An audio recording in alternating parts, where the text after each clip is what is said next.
Εδώ στο κηλικείο του κλειστού των Ολυμπιακών Εγκαταστάσεων, ο Θανάσης Γιαννακόπουλος περνούσε αρκετή ώρα πριν την έναρξη των αγώνων του Παναθηναϊκού.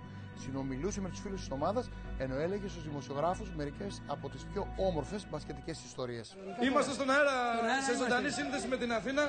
Σας ακούν οι οπαδοί του Παναθηναϊκού. Ό,τι θέλετε μπορείτε να τους το πείτε.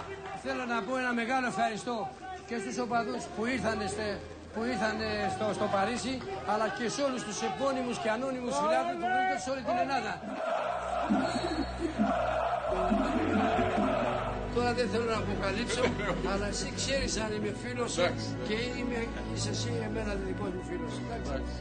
Φίλοι μου αγαπημένοι, σας μιλάει ο Θανάσης, ο δικός σας άνθρωπος.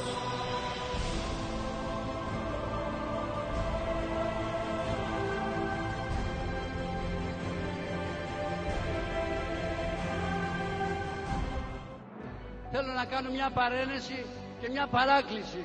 Όταν πεθάνω, να με θάψετε με τη σημαία του Παναθηναϊκού. Ευχαριστώ.